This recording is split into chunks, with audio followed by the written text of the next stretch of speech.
Take it away, Catherine. So with that, we've got a leadership team now, and I'm sure you saw, where did that go? I'm sure you saw the posts on that, and just now we've got some solid leadership positions. And so we're able to now really get more organized and goal oriented. So we'll definitely be connecting there on things that are coming up that will be, to our area, and with any interest that there is from a participation aspect will be there, as long as with the information surrounding it. So we're hoping to really start permeating the community. We definitely made a big splash after the board meetings and the recognition through just paper and social media and the newspapers and whatnot. So we definitely, I feel like, have made an imprint, and now we need to utilize that community and the connections that we've made to really, I think, bring light to the organization of action and starting to make things happen, instead of just continuing to sit in the gun violence tragedy that just surrounds us, on a daily basis, and not sit in that any longer and be a little bit more productive in that.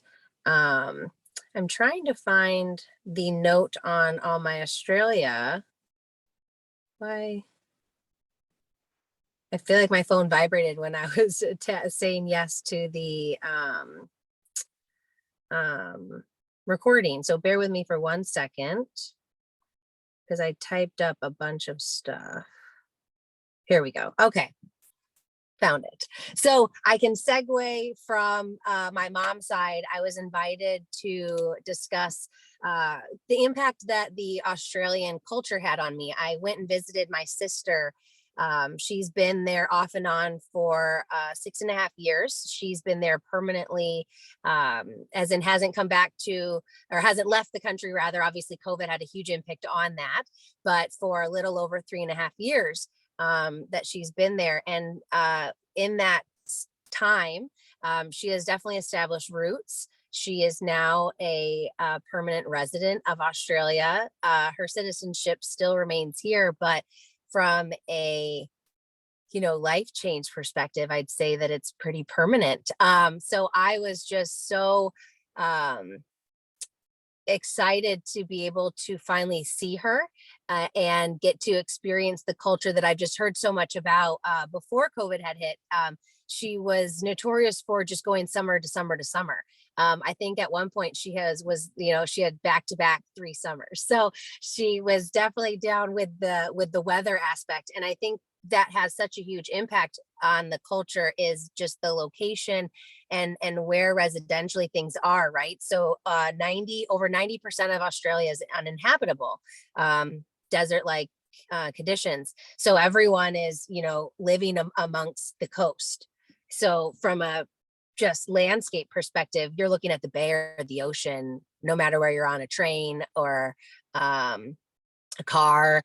There's a lot of those views. And I think just from a culture in general, they are, there's just a slower process to things. I'll just keep it very basic to start off with. Like, it was very rare that you were at a red light or you're sitting. There's lots of roundabouts, so you're just constantly moving, but people are driving much slower. There isn't necessarily honking and horns and whatnot on that. It's just a much more just slower. I think there's a high level manners and just respect. There's the we, not the me. And it's profound, and everything that's there, obviously with my mom's advocacy work, gun violence is not that. I talked to my brother-in-law, and he said my dad I remember he was a little pissed that he had to, go have his rifles melted down, but he had no qualms with handing it over. Like, he wasn't happy about it, but it wasn't like a controversial thing. Everyone turned in their guns, and that's what it was. And when we were on like the train, when I took the train, a very local Australian experience, there was a huge police presence. And that was really the only spot I saw police from a perspective of, being out there. Obviously with events and stuff like that, we'd see them, but like I didn't really see them driving around, patrolling, stuff like that. There's a very different organization. Now, again, I was only there for a little over 2 weeks.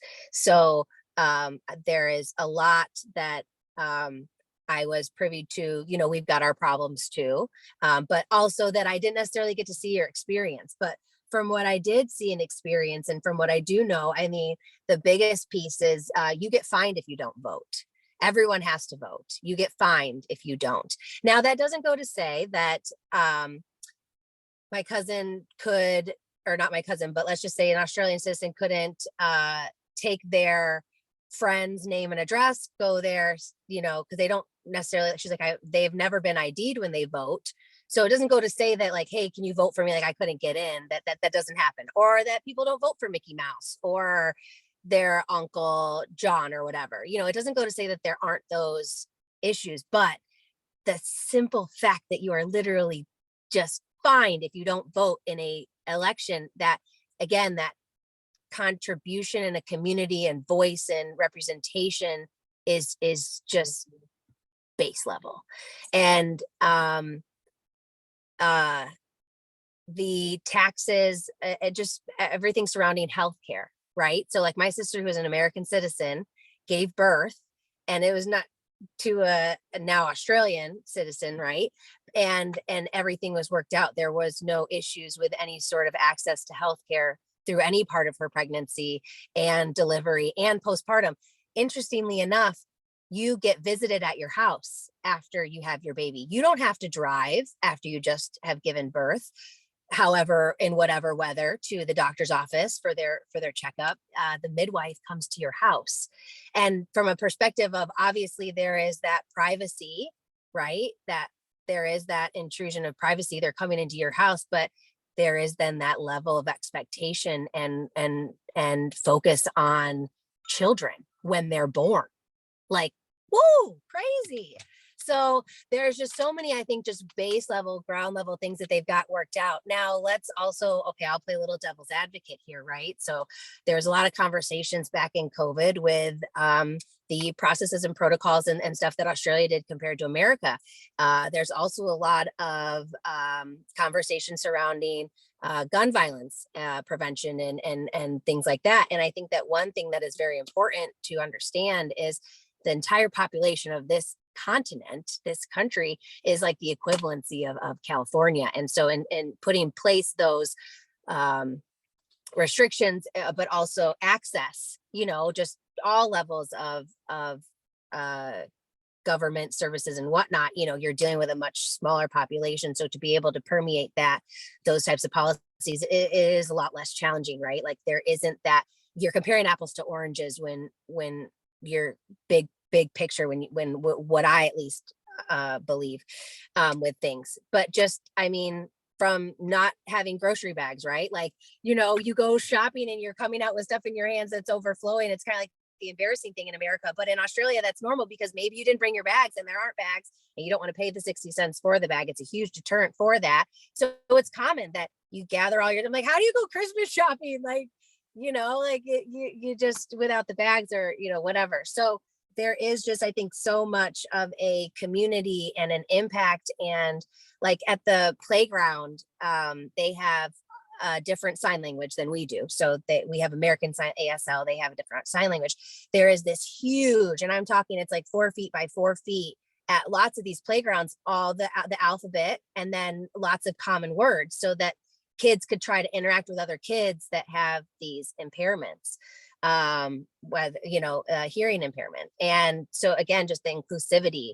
I asked about racism because that was something that is very polar, very here and now and globally, right? Racism is global. It's not just an American problem, although it is systematically huge in our country. There's apples to oranges. So there is definitely racism in Australia with the Blacks and then with Africans, but also so one thing I learned right away is it is First Nations or Indigenous The term, and you know, I grew up with some of my PBS education. We didn't have cable growing up, where you would hear, you know, Aboriginal, and that is not a word, that is a very derogatory word that I was, you know, in conversation getting that education right away. And it is very First Nations is the very progressive, and then there is the Indigenous. And so there is, just like here in America, movement to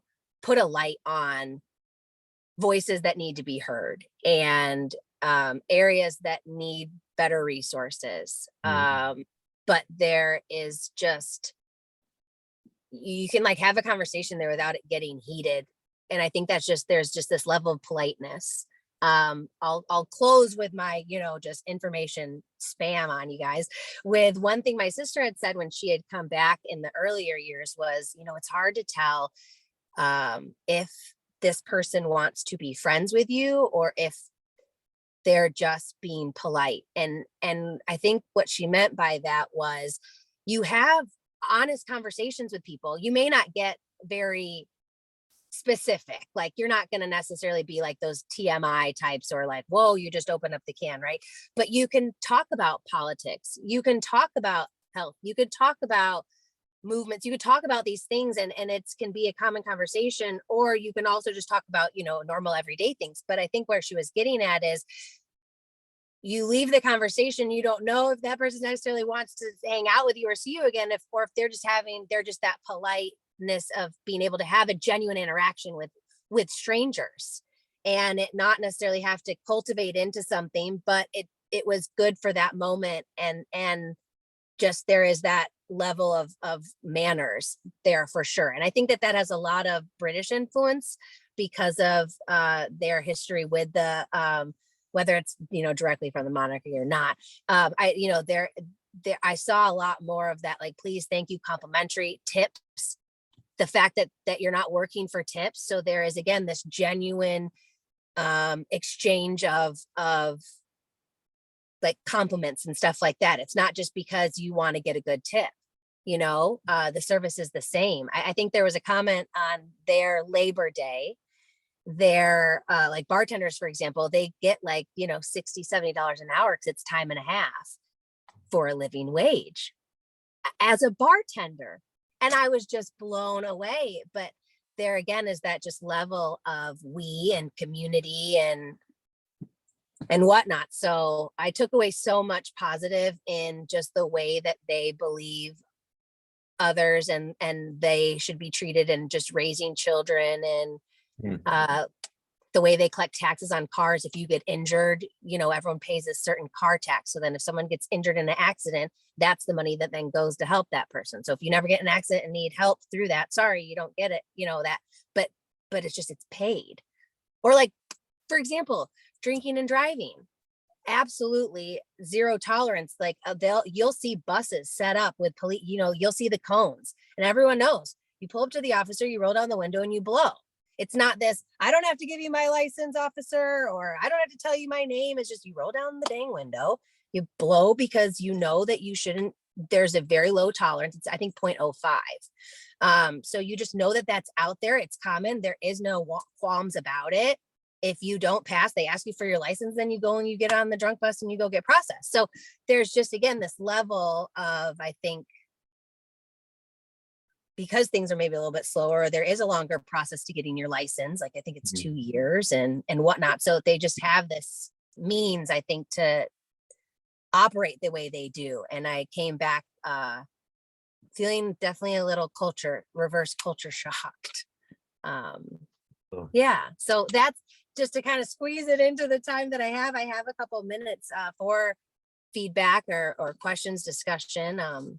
Australia is, I think, great. They absolutely have their problems for sure, and things to overcome with. But there was, I feel like, a lot that we could learn. And oh man, if everyone was required to vote, like, come on, the investment in that alone, and the way that would permeate our community and our mental health and our children. So yeah. That was brilliant, Catherine. Thank you so much. I mean, I just feel like I was in a history class and just learning, fast-paced learning, but it was yeah. Sorry, just spit it right. Thank you. Yeah. Do you guys have questions? Okay, John. I'm jealous of Australia because that's the society I want to live in, I think. So my question is, that's your perspective of 2 weeks. Yeah. Does your sister of 3.5 years, does she share that same feeling? And if it is, that's great. I'm just wondering if does she share that same, with 90% view that you've just given us? I would say that absolutely very similar. She is even much more, I feel like, integrated in just like culture and history and interaction, like social interaction. Like she reads a lot in those types of perspective nonfiction books. So she's really likes to kind of analyze things from that type of perspective. My mom made a comment. She's, I was wondering why Julia is going there so often, and it's the equivalent to the weather of Southern California. And so I think in addition to obviously just the weather and how nice it is there is absolutely the shared experiences, but continuously shared experiences in all the places that she's gone. And she's not even in the nicer parts. So I was in, and it's not Melbourne. Again, lessons right away. It's Melbourne. And so that's Southern Australia, Melbourne. So the 8 hours southwest of Sydney.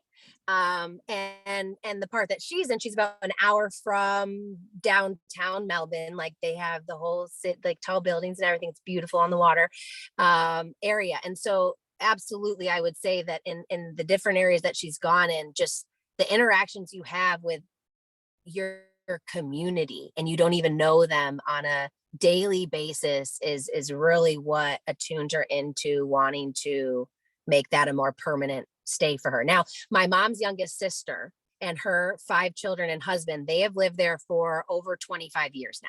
So there is also that family support connection that she had. So that's who she was staying with for this 4 to 6 months, whatever type of visa, depending that she got, was there. So she already kind of had a little bit of a built-in community, which I think fast-tracked her exposure into the culture and like into actual Australian culture and not just transplant, right? When you move somewhere from somewhere new, you kind of find the people that came from the Midwest or maybe where you grew up as a child and whatnot. So yeah. Okay. What about New Zealand? Have any exposure to their culture? Is that similar or? So it's a lot similar, but they have a lot more, they're a lot stricter in some things. So I hate to label it because I did not go there. And I only, so my brother-in-law's side of the family is Tasmanian and then Australian. So I had a little bit more insight there as opposed to New Zealand. But from what I was told, because we were thinking, okay, when we come back, do we want to do Bali? Do we want to do New Zealand? Where do we want to go? New South Wales? Like, what do we want to do when we come back? And from what I gathered from New Zealand, I want to say it's almost like a little bit more progressive, but stricter in that progressive nature, right? Like they want to big decisions that are impacting everybody as opposed to, okay, so how can we kind of segment this? So, and then there's a lot of difference too in the different, I think there's 8 different countries in Australia, states rather. States. So, but yeah, so I wouldn't say I could give you a definitive answer on that, but just the way that they run their energy and the focus on clean, and the environment aspect of it, I think they're a little bit stronger than Australia for sure. Yeah. On that climate side of it. Yeah. And I'm with you, John. I want to move there too. I was telling my husband, I was like, can we make like a 5-year plan or something? Oh yeah. That's pretty quick, Catherine. That's pretty well, rapid. I mean, Australian government literally has everything on my family in order to kind of go through the immigration process with my sister there. Like they have my marriage license, my children's birth certificates. Like it's incredible I obviously, just being from America and being born here, have not had any immigration exposure. And so to be exposed to another country's way of seeing if my sister can stay there was very interesting to go through. So I'm like, they've got half of what they need. I'm sure we could get a couple sponsors. Like, let's do this. But yeah, it was very impactful. I was in Europe, but only for a little over a month after college. And just that culture, and just when you come back, I feel like I was even more impacted with just Australia. And I think that the language has a huge factor in that, right? Like, we speak the same language where I was in the Netherlands. So that, Dutch and German and French was definitely a different hindrance. I felt a lot like I got to experience more because I was able to understand what everyone was saying around me. Like, I did a lot of things on my own. I just went by myself. My husband stayed home with our 3 children. My mom and dad were there, but they were staying at my aunt and uncle's. I was staying with my sister. So I was able to kind of, if I wanted to venture out, I could venture out. I was like, you guys, I don't have to tie anyone else's shoes. I can worry about my own coat. I'm walking out of here if I want, so I got to take advantage of that, and just listening to everything around you. Being in the same language, it was definitely, again, helpful. So what kind of limitations do they have on immigration? I am not privy to that, to be honest. Now, Hey, Fred knows more about that. I don't know. Yeah. Yeah, the refugee laws are really bad. That's the one thing I hold against Australia, unfortunately. They have been known to impound people on Nauru, an island 1,000 miles away from the Australian mainland, and to arrest people, who try to protest conditions there. It's not so much the current government, but one of the previous prime ministers even ordered protesters to have their mouths sewn shut. It was that bad. Fortunately, he was removed from office, but still, a lot of immigration is from Asia, as you might imagine. Yeah, sure. Yes. Yeah. And yeah, Catherine, you probably saw that, just in Melbourne. Yeah. And Catherine, just I know you have to go. Yes. So I want to say thank you for that, but I want to introduce you to Fred also. He's going to be the next speaker. And Fred is an attorney. He works with the Illinois Coalition for Immigrants and Refugee Rights, which is, I didn't even think about it when I was putting you two together today, but it's quite supportive, I think. Yeah. So there might be a time and place where your two organizations will be working together, but we're just trying to actually build this group so that we can do more within our state. Yeah, absolutely. I think you two are just ideal groups to think about partnering with on whatever capacity level that we can do. It's a great segue. Yes, it is. So thank you so much for being here. Catherine, to reinforce the segue just really quickly before you go, one of my best friends from high school lives in Melbourne. He teaches at Monash, and he's been in Australia. He's been in Australia now, oh God, 25, maybe even 30 years, but by this point, he's married, has 2 college-age children. He's still, the point is he's still there. And, after all these years, he's sunk down roots. The only thing is that, the pandemic was really, really tough on that whole community. But they got through it. And, and so instead of having major protests or anything like that, or, elections at state capitals, people just understood that this is necessary in order to stop the spread of the virus. And so people endured it. And case rates, I was actually keeping track of the way that the pandemic was happening in Australia, and case rate, there are more cases in Australia, or fewer cases in Australia than there were in Cook County. It was just really crazy. So it's that piece of education, that they want to include all of their citizens, and they want to educate them all, and that goes, it leaps and bounds ahead of other countries that don't do the same. Like people don't go away for college. You literally live with your parents until your mid to late 20s, whenever you're done, because you go to whatever university is closest to you. You still stay living at home. Like it's not this whole like the way the American college education system set up. It's just, again, yeah. So I've really appreciated our time, guys, and I will see you guys again next time. And Fred, it was great to meet you. Likewise. Yeah. So, Yeah. Have a great next meeting, and thank you so Yes. much for your time. Thanks, Kathy. Thanks, guys. Catherine. Bye. Bye-bye. Okay, John. Well, I'm going to introduce Fred and repeat a little of what you just said, Evelyn, but figuring that we have a absentee audience that will possibly view this recording. So Fred Tsao is the Senior Policy Counsel at the Illinois Coalition for Immigrant and Refugee Rights. In this position, he provides technical support, training, and presentations on immigration-related topics to service providers, immigrant community organizations, and others who work with immigrants. He also provides updates and analysis of changes in immigration policies and procedures to the Illinois Coalition, members and allies, and assists with the coalition's legislative advocacy efforts. Fred practiced law at the Rockford office of Prairie State Legal Services, where he worked after receiving his law degree from the University of Michigan.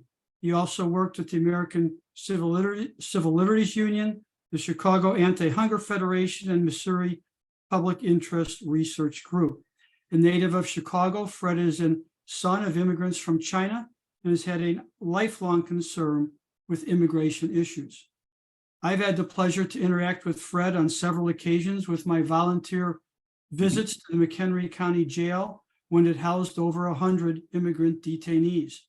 Fred has also visited with us at Indivisible during the community town hall at the library in Crystal Lake. So that being said, welcome, Fred. Okay. Thank you, John. It's good to see you again. Good to be with this group. And hopefully the information I'm going to share will be useful. So a couple of things. First off, apologies if my voice is maybe not 100%. I had COVID 3 weeks ago, and it wrecked my voice. And just as my voice was pretty much recovered, the pollen count skyrocketed, and so I've been having to deal with allergies the last couple of days or so. But rest assured, my windows are closed. Hopefully I will not break into a sneezing fit or anything like that while I'm with you. So Evelyn, I do have a short set of slides that I'd like to present. So if you could make me a host so that I can share those.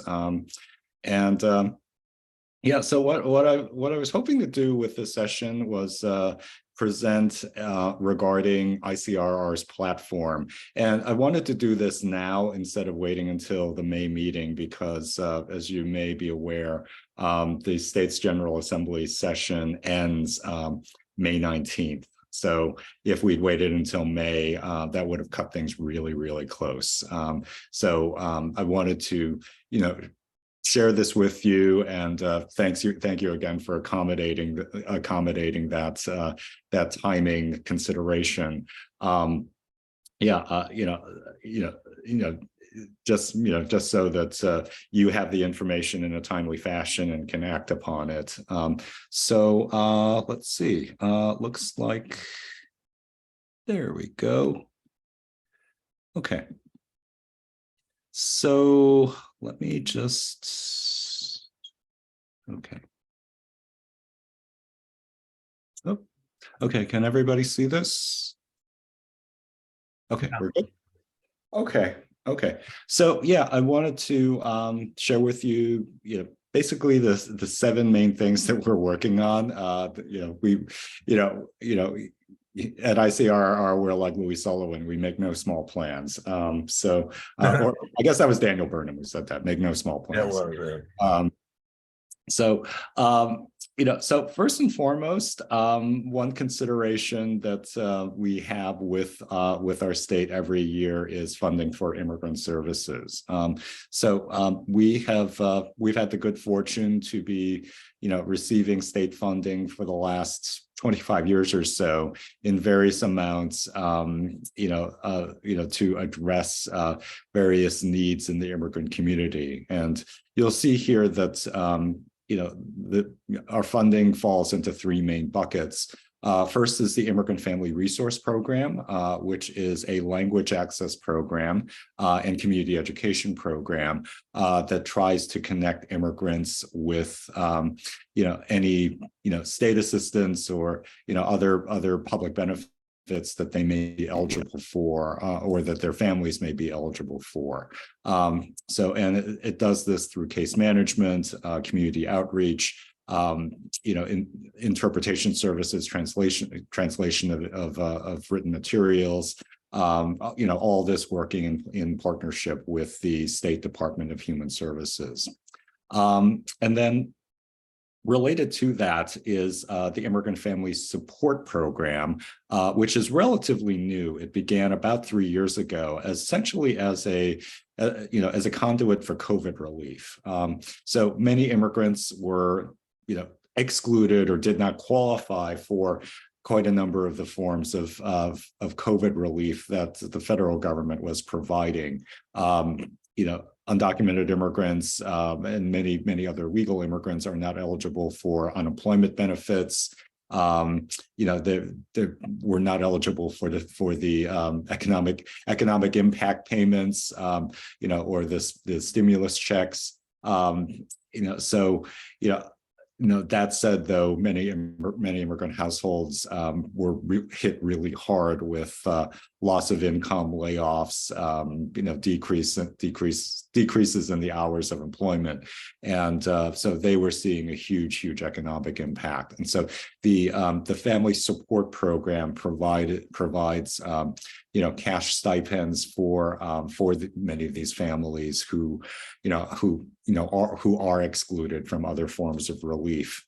And then the third program is probably the one that's probably the one that's best known, is the New Americans Initiative. This is the program that provides wraparound services for people who are interested in applying for citizenship. So we refer people to English classes. We provide legal screening. We provide applications assistance, and we provide case management through that program. And then, a few years ago, the New Americans Initiative also branched into providing assistance for DACA applicants. And much more recently, we've been able to set aside a certain amount of funding within this program to provide scholarships for people who may have difficulty in being able to afford the fees for their DACA renewals or for citizenship. Now, there are fee waivers available for citizenship, but some people may still make a bit too much money to qualify for the formal waivers, but still, have an economic need in order to, in order to be able to afford those fees. So that's what those scholarships are for. So, so the funding that we've been able to receive for the immigrant services line is actually, at a record level. It's $38 million that the General Assembly has seen fit to fund us for. And then, we have been able to work with the Department of Human Services to receive, through some other routing, an additional 20 million. So we want to basically keep that same arrangement. So $38 million from the General Assembly, and then another 20 million from other sources within, within the Department of Human Services, for a total of $58 million. And here's actually more of a breakdown of where that $58 million would go. So $13 million would go to the New Americans Initiative, and that includes support for the fee waivers as well as the other wraparound services. And then for the straight up Family Resource Program, the Public Benefits Access Program, that would be $9 million. $20 million would go to the cash assistance under the Family Support Program. And then we've also been able to use quite a bit of this funding to help support other people who are newly arriving in the state. These are, the people who were evacuated out of Afghanistan, a year and a half ago, or the people who've been arriving from the Ukraine over the past year or so. And then on top of that, we've seen the asylum seekers coming up from the southern border from places like Venezuela and Cuba and Nicaragua and Haiti. Quite a number of whom were bussed up from the border in Texas to the Chicago area. So we've been seeking to provide cash assistance, but also case management services for all those individuals. So add all that up and you get $58 million. And believe me, this is money that's very well spent and very closely watched on our parts. We re-grant the bulk of this funding to about 40 different community organizations who partner with us to work on the ground with the asylum seekers, with the immigrants who need citizenship services or public benefit access, and then the $20 million that goes directly toward cash assistance. So we account for every penny of this.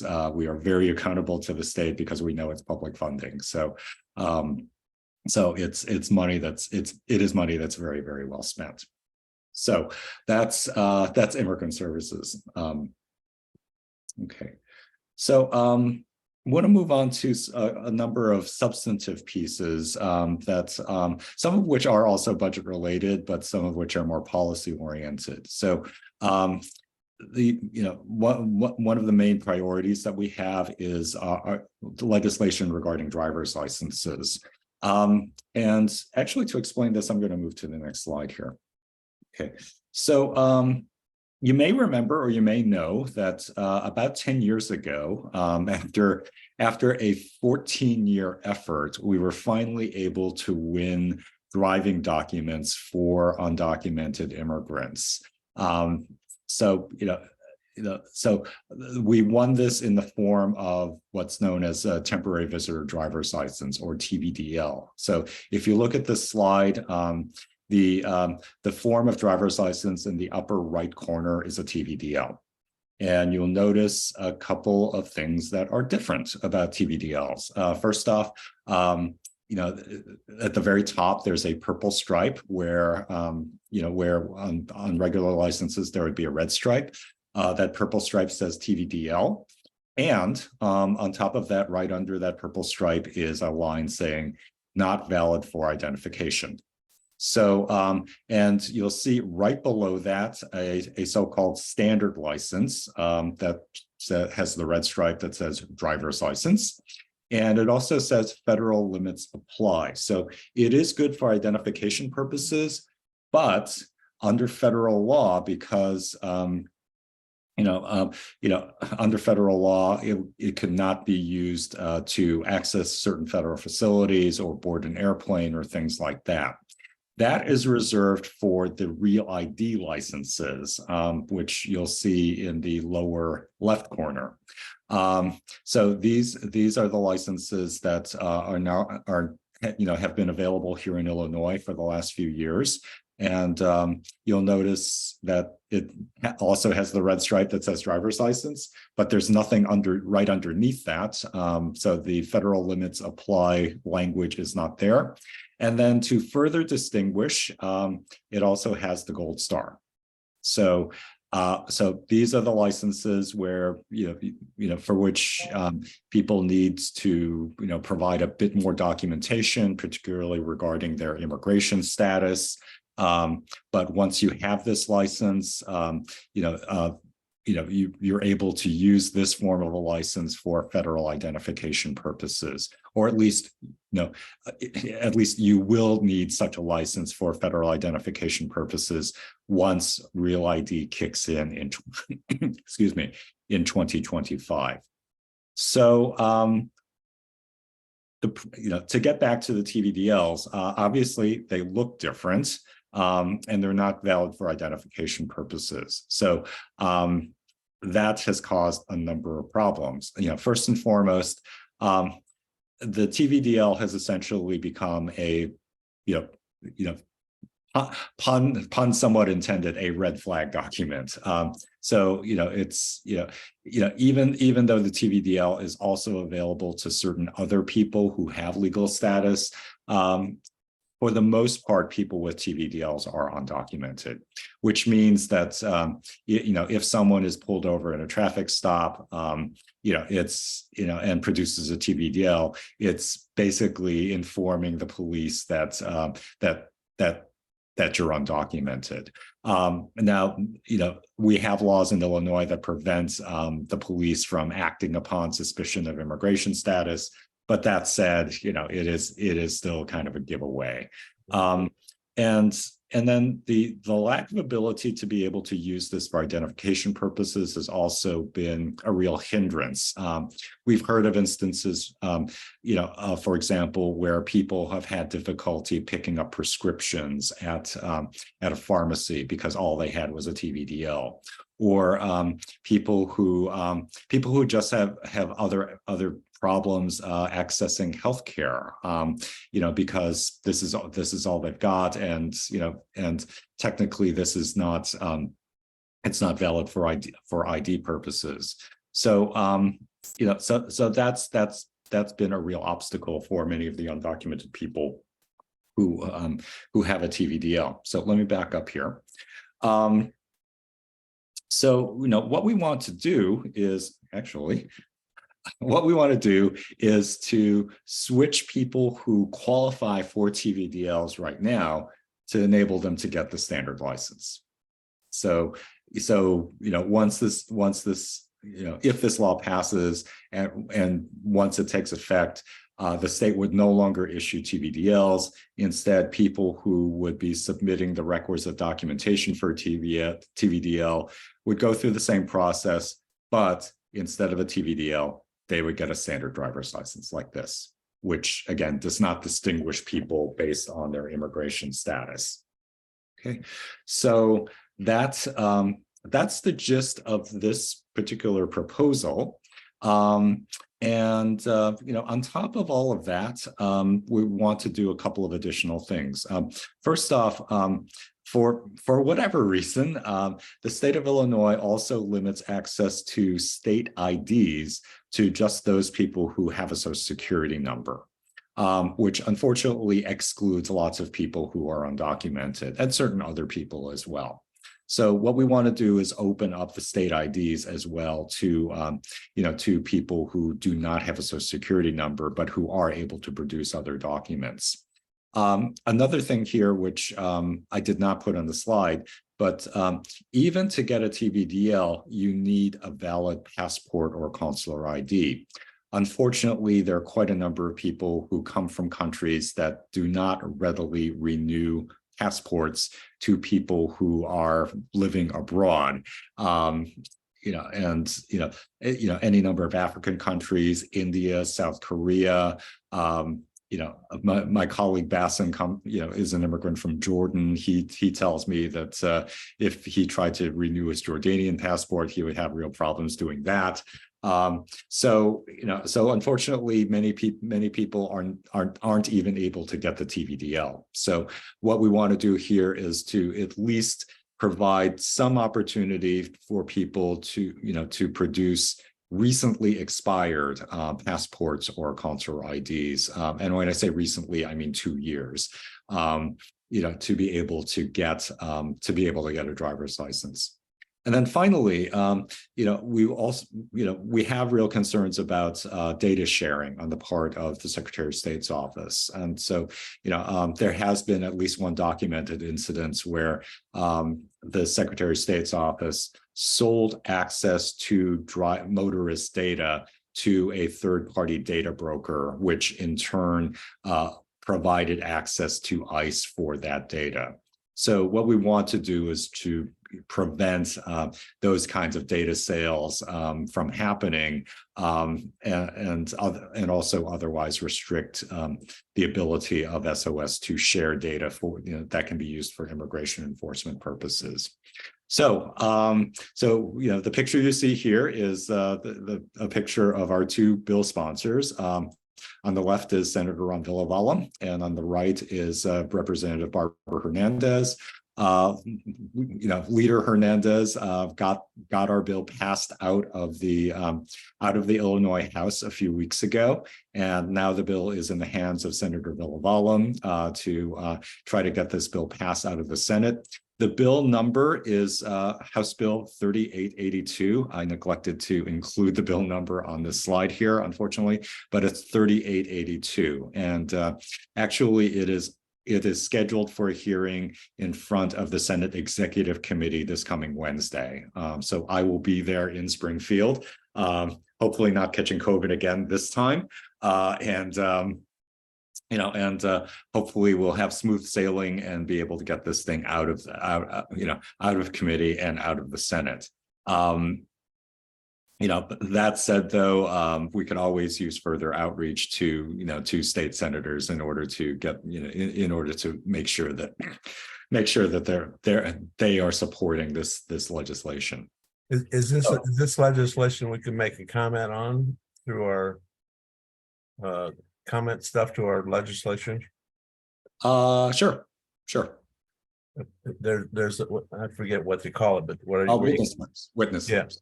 Yeah, witness slip. You can do that. Yeah. Yeah. Yes. That should be listed. Okay. Yeah. HB or S? HB. It was a House bill. HB 3882. And that's still labeled that in the Senate? Yes. Yeah, I was thinking along the same lines, Fred, for the witness slips. And I search for them sometimes on Facebook, but they don't have I cannot, they're not shareable. So I was wondering, is there any way that maybe one of you guys could become a member of our Indivisible group on Facebook, and that would always be accessible for us you guys to share it, the witness slips particularly, or if there's another way to get it done. Yeah. Evelyn, what I can do, and I should have thought about I should have thought to do this, is right after when we're done, or right when I'm done, actually, I will share the link to to the witness slip form, and Great. You guys can just slip away. Okay. So yeah, fortunately, I think we have close to 100 witness slips for this hearing. I think we're going to put up a pretty good show. Will they be accessible for future needs also? Well, for some of the other bills that are moving forward, I think there'll be slip opportunities as well. Usually, unless the bill has to come back to committee, there would not be another opportunity to submit a slip, because the slips are specifically for committee hearings. Right. So hopefully we won't have to amend anything or anything like that. But or for that matter, postpone the hearing for whatever reason. So so we'll have a few days to get the witness slips in. Okay, and I will do that. Okay. There was something else I was going to say about this. I'm trying to think of the state senators in your area. Many of them are Republicans, unfortunately, who are not. Yeah, I've got DeWitt. Yeah, DeWitt may actually be open to this. I know Senator Villavala thinks he has a shot at getting to Senator DeWitt. I know Senator Edley Allen is supporting. Trying to think who else is out there. Nuts. think everybody else is a Republican, for better or Yeah, worse. they are. Yeah, okay. But yeah, DeWitt is a possibility. So Yeah. I mean, I will do a witness slip. Sounds like I should also contact his Springfield office via phone. Would that be accurate, or would you prefer an email? What would you want to do? Either way is fine. An Okay. email would actually be great. Or an email? Yeah, an email would be great. Will do.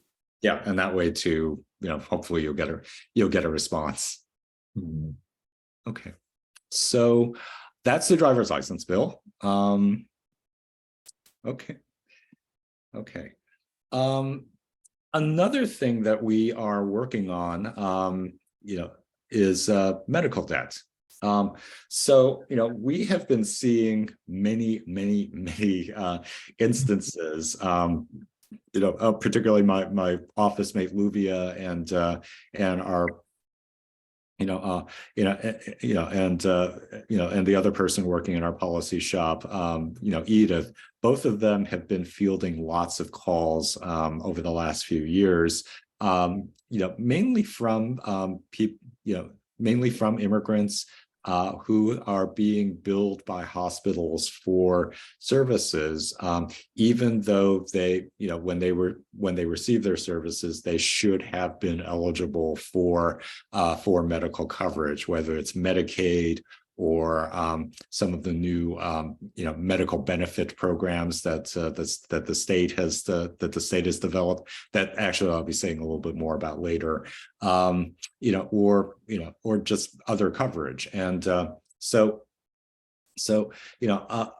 we've been trying to handle these situations case by case. And, it's very time consuming and very frustrating.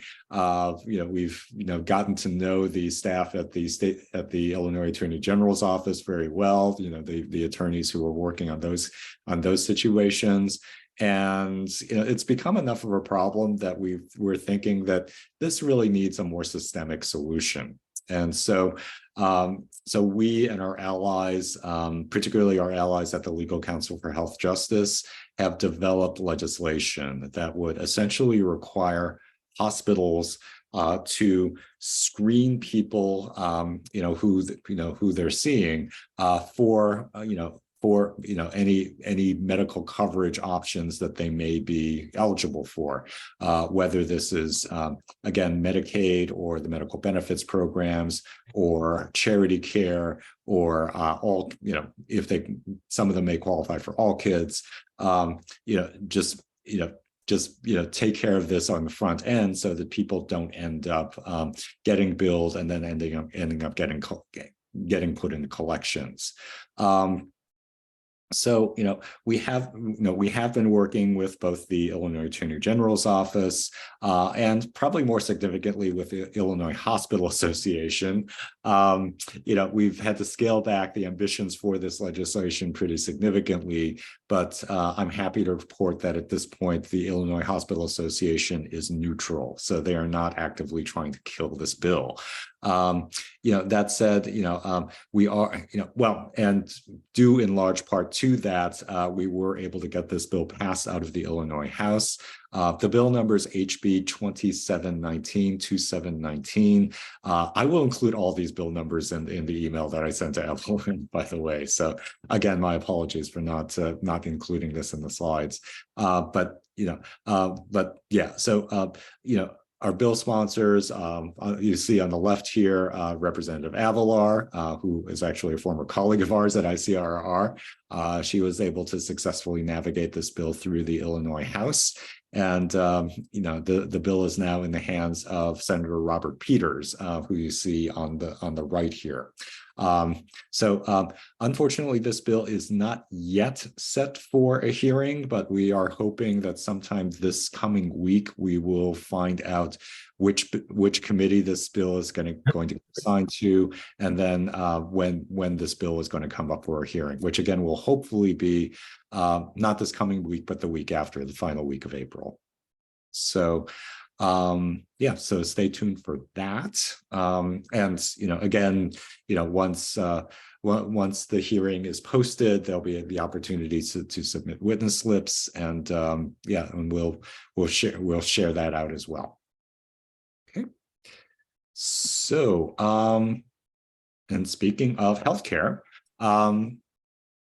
so I mentioned previously, the new healthcare coverage programs that the state has set up for immigrants, regardless of status, and so this. The first such program was actually All Kids, which is now close to almost 20 years old now. That enables coverage for all children 18 years or younger if they meet certain income guidelines, and also regardless of status. 3 years ago, Senator Aquino, who you see pictured here, along with then state representative, now Congresswoman Delia Ramirez, led the efforts to create the Health Benefits for Immigrant Seniors program that offered state-funded Medicaid-like coverage to any person, regardless of status, who's 65 years or older and who meets income guidelines. So that was the HBIS program, the Health Benefits for Immigrant Seniors program. The following year, 2021, the dynamic duo struck again and won a separate program, Health Benefits for Immigrant Adults, that covers immigrants 55 to 64 years old, again, if they meet income guidelines. And then last year, that program was extended to immigrants who are 42 years old or older. So now we have coverage for 18 and younger and 42 and older. That leaves a bit of a gap for people who are between the ages of 19 and 41. We are working with other allies within the Healthy Illinois campaign to try to get as much of that remaining gap covered as well. You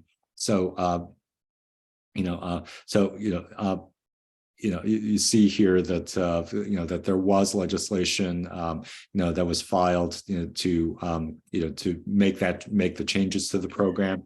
This, like the legislation that created the health benefits programs the previous 3 years, is pretty much going to end up being a budgetary matter, because there is, as you might imagine, a cost associated with providing coverage. So we are going to see, to what extent, the state budget is going to enable us to expand coverage, however which way we can, and so kind of stay tuned for that. Unfortunately, this is not going to be a matter where we can, submit witness slips or anything like that. But to the extent that there may be legislators who have input into into the budgetary process, I think calls and visits are going to be appropriate here. Okay, so on a similar note, we are also working with the Economic Security Project to create a child tax credit. So this actually builds upon a win from last year, where we were able to expand the state earned income credit. So the state of Illinois has had for many years its own earned income credit, very similar to the federal earned income tax credit, and very much tied to that credit. But last year we were able to pass legislation that broadened out eligibility for the state credit, and specifically, increasing the amount, but also making households that file tax returns using a Treasury Department individual taxpayer ID number, an ITIN, instead of a Social Security number. So what that meant, of course, is that many immigrant families are now able to apply for and receive the state earned income credit, or they will next year when this finally kicks in. So the proposal to to pass the earned income credit, was, saw the EIC as state phase one of a three-part program. The other two parts would have included developing a child tax credit and then further expanding that child tax credit. So basically we're in phase two of a three-phase campaign. And what we're hoping for again is to create this new child tax credit that again, ITIN filers would be able to gain access to as well. We've had to scale back somewhat the ambitions for this program as well in light of budgetary concerns, but we think we have a pretty good shot at getting this done.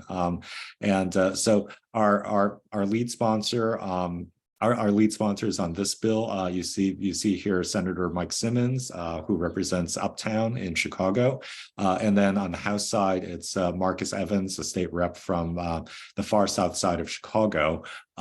This again, like medical coverage, is going to be a budget matter. We are hoping that that Senator Simmons and other people, and his colleagues who are more deeply involved in the budgetary process in both the Senate and the House will see fit to include the child tax credit in the state budget. I should add here that when Governor Pritzker presented his state budget back in February, his big priority was early childhood development, early childhood education and child care. So the child tax credit very much lines up with that priority, and so hopefully that will provide some additional push to get this over the top. And speaking of child care, this was also another priority that we identified. So we are working with SEIU Healthcare on their Child Care for All campaign.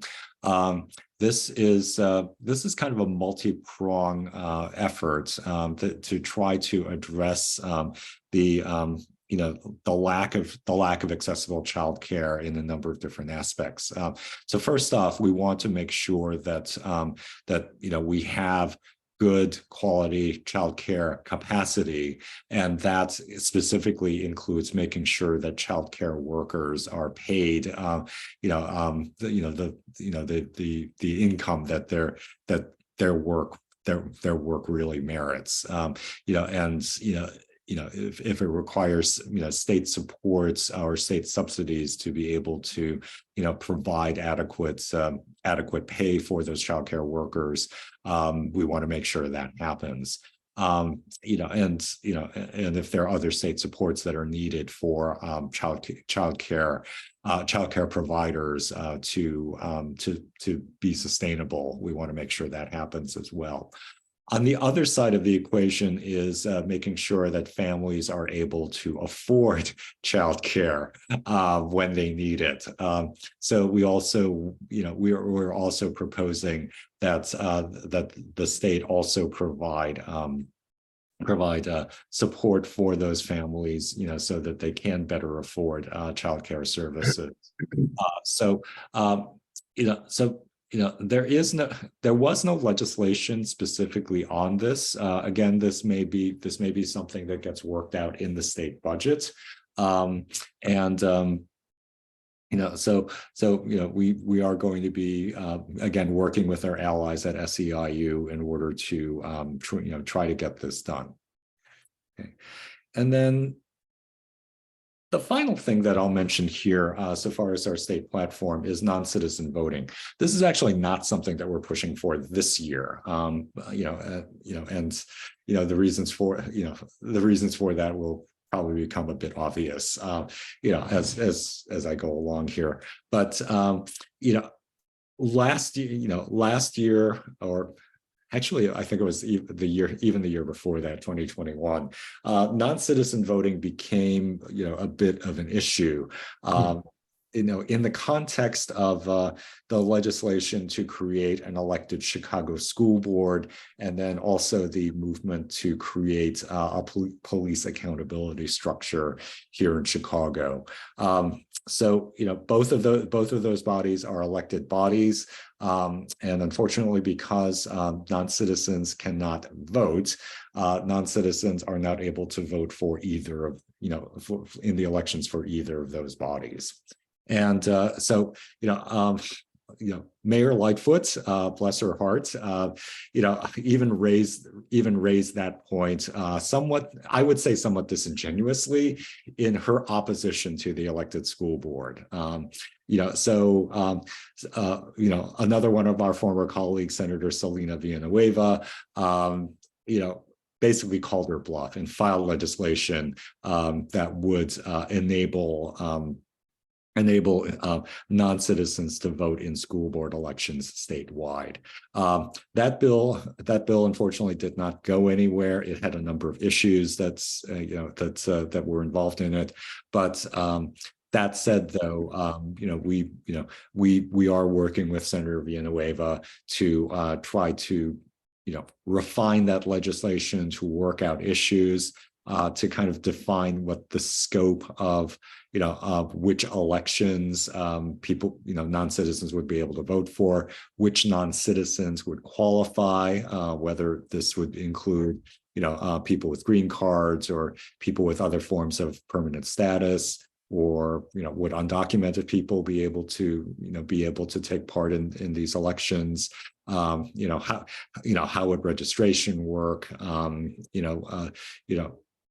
Who would handle the voting process? All these things still need to be worked out.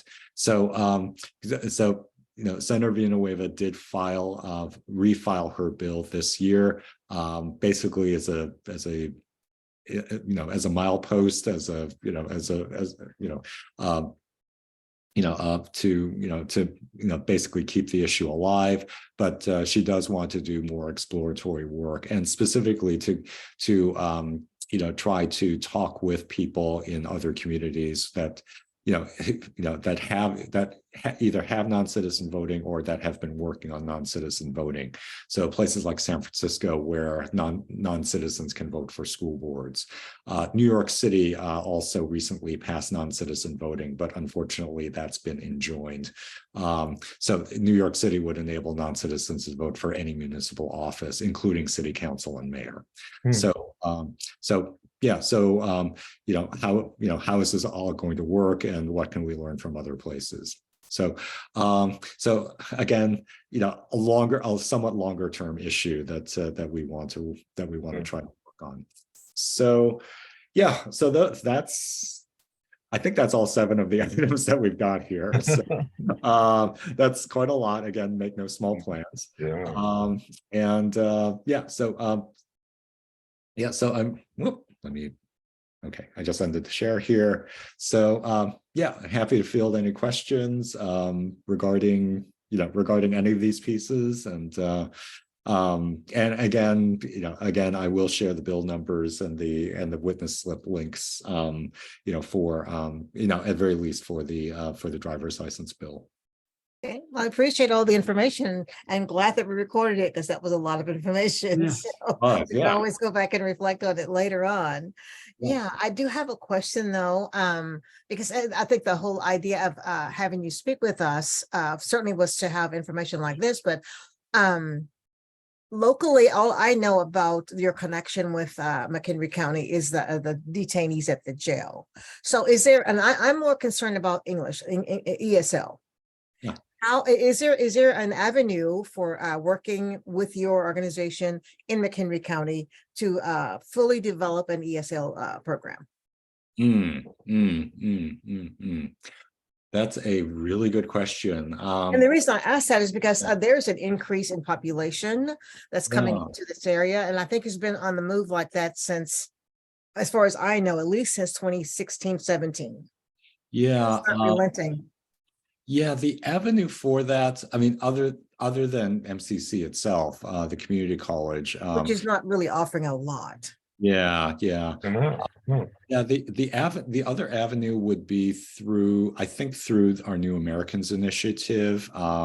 And I'm pretty sure that Mano a Mano, even though they're in the county next door, I'm pretty sure that they are a New Americans Initiative partner. And I am not sure whether they are, running classes themselves. But this may be something that they may be able to explore, and try to bolster the capacity of programming out there. I do know as well that Mano a Mano. Well, actually, this is Lake County, so just never mind. Is Mano a Mano is it more in Harvard, I think, maybe? They're in Or- Round Lake. They're in Round Lake. Oh, Round Lake, So, okay. yeah, they're just Lake over County, yeah. the border, the county Okay. border. So, Is there any way you could include that, if you have that information, include in with the follow-up links? sure. Yeah, I have something in the works, but I don't want to start something that is already in play. In Yeah, the area. yeah. Again, I'm not sure what programming they provide themselves with respect to educational services. And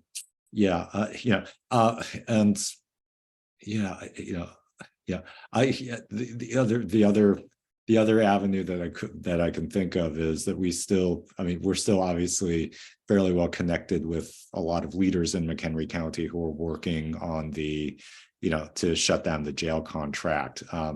John, I know I know is one of them.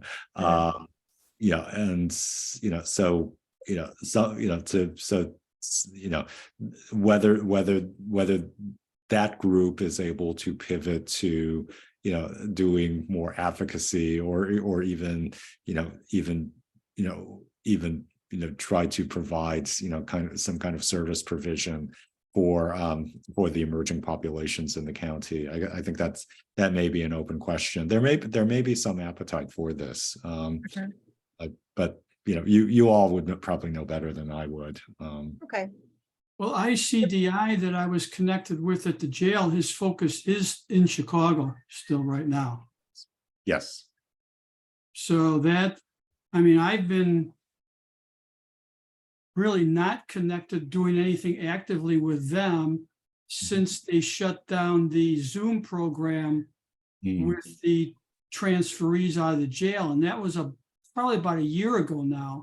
And then anything I see from ICDI, Fred, is in the city. So I don't know if there's anything like Pam Shearman, who was a member of our Indivisible and was, active in the jail ministry. She may have some connection, but I'm not connected with Pam other than exchange Christmas cards for months. So I'm not aware of anything active going on here. Once the jail Zoom program shut down, once they closed the jail, immigration detainee wing of the jail, and that's it. So I guess I'm not aware of anything going on out here through that group that was heavily involved with supporting the immigrants in the jail. Okay. It's unfortunate, but it's good to know. I know ICDI has been very focused on the asylum seekers who, Right. who've been at the hotels and who are now being transitioned out of the hotels. While they were running the children's ministry, they were also, very much involved with, very much invested in that as well. ICDI's programming has shifted, and that's reflected in their name change as well, their recent name change. Right. So, Evelyn, I can touch base with Pam Shearman, but I'm I not don't think aware. that's the direction that I want to go in, actually working with an individual. I'm more concerned about working with a group. A group So I will to check do with the New American specifically Initiative. ESL, specifically check. to to Yeah, do I'll just check ESL? with the new American Initiative Next and Mano a Mano and Okay, just. then see what they have. I'll just leave that side. I've got other things to work on, so I Yeah, don't need to add it to my plate if I don't need to. yeah. Yeah, Mano I'll a check. Mano would probably be your best bet. Okay, Mano a Mano, okay. Yeah, I've got their information written down here. Okay, great, great. Okay. So this was really good and helpful. And, you know, we had met with you before, but this time I really want to keep in contact. Sure, And I think just starting with the witness slips is going to keep us at least focused in that direction. sure. In fact, let me see if I can pull up the witness slip link really quickly here. I may be able to do this while, you know, while we're talking and while I'm fielding any additional questions here. Let's see, week. Bear with me. Ah, okay. Can I just ask one thing more? Yeah, go for it. Okay. In terms of priority, Fred, if I'm just making sure, like priority, clearly contact for HB 3882 needs to occur tomorrow or Tuesday. What about the ISLI? What about the ISLI 58 million? Who's the focus on that and when does that need to happen by? Okay, so for the immigrant services line, as well as the healthcare expansion and the child tax credit, that's kind of a matter of you know, the state budget tiers, and unfortunately, I'm not sure. I don't think any of the representatives or senators in your area are involved in that. The closest, let's see, the closest would probably be Senator Ann Gillespie, but I know she's Cook County. So yeah, I can double check the list, but I'm not remembering anybody, you know, anybody in Northwest Illinois who's on that. But will we have a witness slip for that ISLI? No, because that's a straight up budget matter. Budget. Okay. Yeah. So that said, though, I think at the right time, we'll we'll try to get calls in, and we'll try to get we'll try to circulate that information to make sure that our elected officials are fully aware of this. I don't think it hurts to put in contact now regarding any of these budgetary matters. I mean, the primary targets are still the budget tiers, but that said, other legislator, reaching out to other legislators and making sure they are on board, or at least knowledgeable about this, provides more space for the people who are more directly involved in the budget to have their say. Mhm. Okay. I just put in the chats the link to the witness slips for the driver's license bill. Oh, And again, I'll include that link in an email. That might be better because I don't think that we can copy, we can't copy it from here. So I'll just share it with you guys in the email because I don't think the copy is set up. It's not set up for a copy. Oh, Yeah. I just oops. yeah. There it, yeah. Yeah, if you just click the link, it'll come up on your browser. Yeah. Got it. Okay. Good. Okay. Anything else I think that's all that, I don't have anything else in mind. What about you guys? I'm wondering when we're gonna go to Australia. I'm ready to go for a while. Yeah, that sounds like the best plan right now. As Canada's only 5 hours away. Yeah. Oh, with immigration, just generally, Fred, just a general scenario. We talk of folks here, undocumented, green card, applying for, and is there another status? when we come into this whole cycle, Mhm.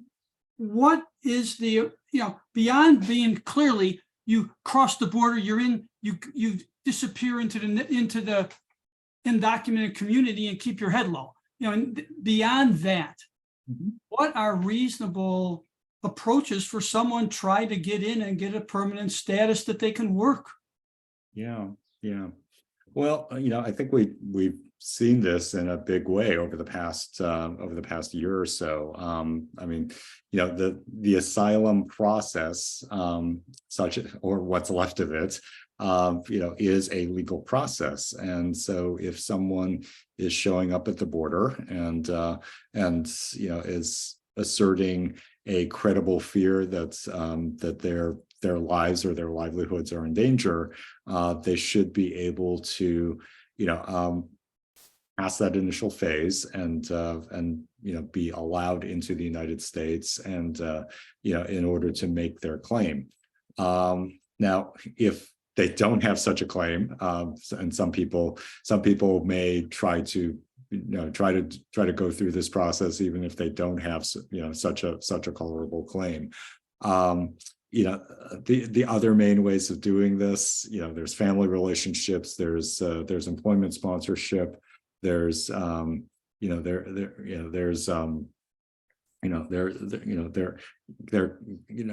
scattering of other other kind of loose end programs that enable people to get lawful status.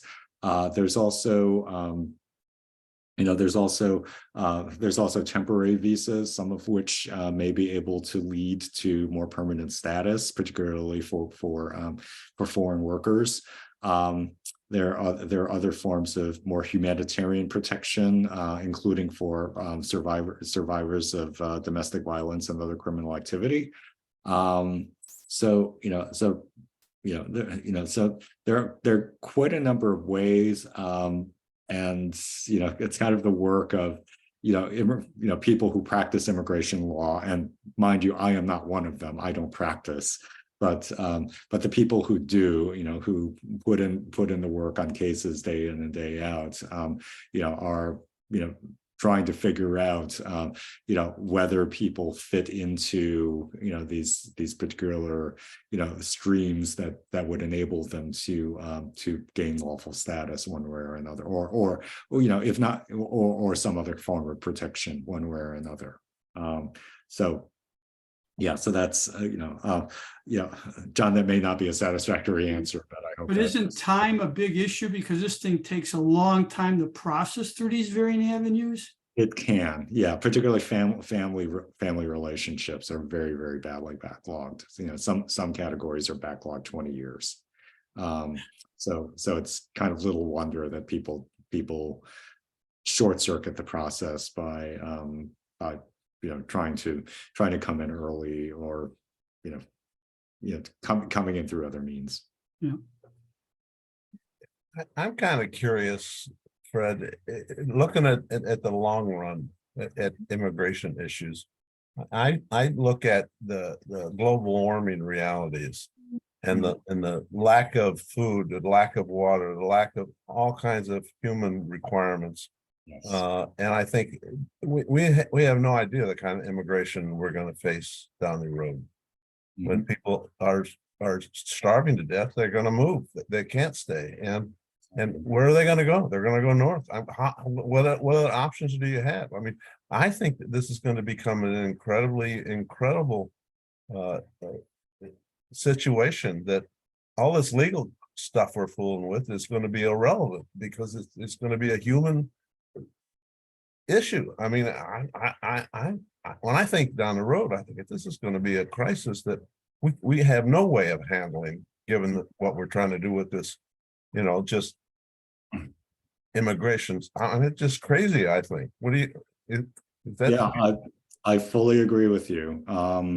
This is, I mean, we're already seeing the effects of this, of, people being driven off their farms in Guatemala because they can't, because of drought. Can't grow anything. Yeah. So, and we'll probably continue to see this. And yeah, and you know, unfortunately, I don't think that you know, I don't think the thinking or the conversations have been happening at a high enough level or in enough or with enough sophistication, you know, in order to try to address the situation, you know, in the comprehensive fashion that's required.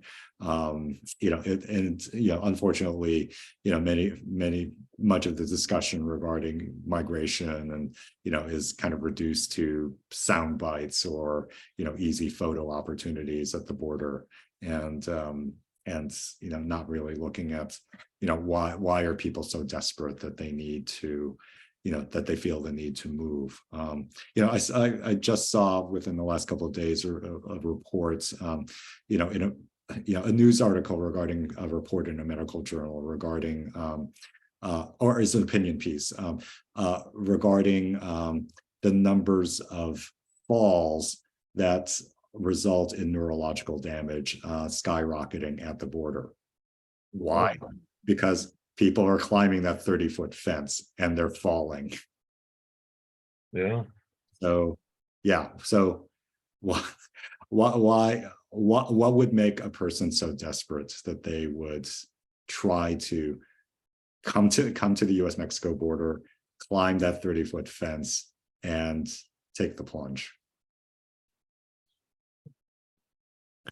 I think we're going to look back on this stage and saying this was easy. It's going to be so incredibly overwhelming. We're not prepared for it. We're not even thinking about it yet. We're not, I can't imagine what it's going to look like. Mm-hmm. Yeah.